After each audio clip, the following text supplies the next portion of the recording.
যুগের নয়, এই যুগের বাংলাদেশ নয়, সারা বিশ্বের মামুনুল হক শুধু মামুনুল হক নয়, সারা বিশ্বের এই যুগের উমর, ঠিক কিনা? জানিয়ে দেয় জিন্দাবাদ জিন্দাবাদ, হুঁশিয়ার সাবধান,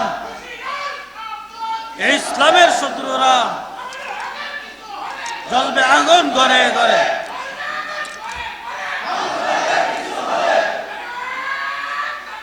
বন্ধুরা আমার,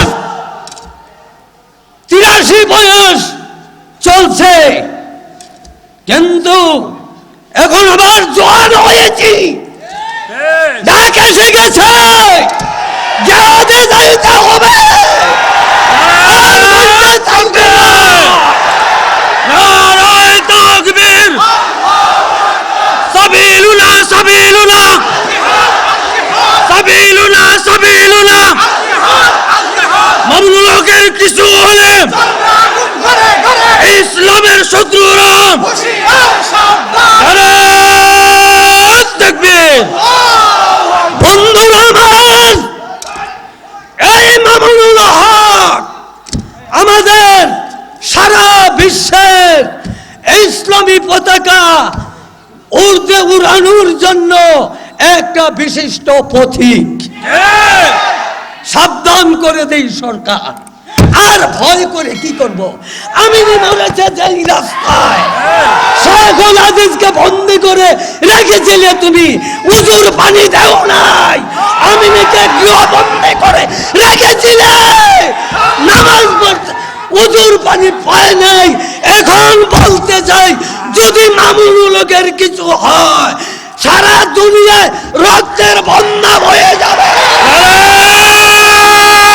তাকবীর, বদরের হাতিয়ার, বদরের হাতিয়ার, শেখুল হাদিসের হাতিয়ার, নারায়ে তাকবীর। বন্ধুরা আমার, আন্নাল কুওয়াতা লিল্লাহি জামিয়া। সরকার তুমি শক্তি না, আমার শক্তি মহান আল্লাহ। মামুনুল হক, আল্লাহ মামুনুল হকের পক্ষে আছে।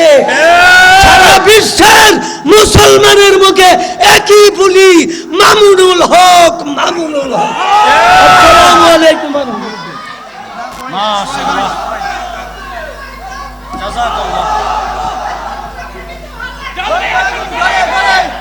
সম্মানিত সদী, আল্লাহ মামুনুল হক সাহেবের বিষয়ে অনেক কথা শুনেছেন। উনি বর্তমান সময়ে আমাদের জন্য একটি নক্ষত্র। কথা বলেন ঠিক কিনা? যে নাস্তিকরা, যে মুরতাদরা তোমরা ওনাকে নিয়ে ব্যঙ্গচিত্র করেছো, প্রশাসন সহ আপনাদেরকে জানিয়ে দিতে চাই, বাংলার তৌহিদি জনতা যদি গর্জে উঠে, নাস্তিকরা পালাইবার জায়গা পাবা না, পালাইবার জায়গা পাবা না। হলো আল্লামা মামুনুল হক। আল্লামা মামুনুল হকের কণ্ঠকে স্তব্ধ করে দেওয়া মানে মজলিসের কণ্ঠকে স্তব্ধ করে দেওয়া নয়। আল্লামা মামুনুল হক বর্তমানে সারা বাংলাদেশের মুসলমান তৌহিদি জনতার মুখপাত্র। তিনি কোনো দলের সম্পদ নয়, তিনি কোনো ব্যক্তির সম্পদ নয়, তিনি কোনো প্রতিষ্ঠানের সম্পদ নয়, তিনি কোনো প্রতিষ্ঠানের সম্পদ নয়, তিনি বাংলাদেশের সম্পদ, তিনি তাওহীদি জনতার সম্পদ। তার পথকে রুদ্ধ করে দেওয়া হলে বাংলাদেশের তাওহীদি জনতা মেনে নেবে না। সাথী বন্ধুগণ, আমি একটা কথা পরিষ্কার বলতে চাই, এটা আকাবেরদের স্থান, এই ব্রাহ্মণবাড়িয়া মুফতি আমিনের জমিন, ফখরে বাঙ্গালের জমিন। এখানে তিনি আসতে চেয়েছিলেন, তার পথ রুদ্ধ করে দেওয়া হয়েছে। আমরা চাই মামুনুল হক আবার আসবেন, ব্রাহ্মণবাড়িয়ার রাজপথে তিনি আবার আসবেন। সেই আন্দোলনে যদি রক্ত ঢালতে হয়, কারা কারা প্রস্তুত আছেন আমি জানতে চাই। তাকবীর, তাকবীর। মামুনুল সাহেবের বাধা গেল, প্রশাসন জবাব দেন। মামুনুল সাহেবের কিছু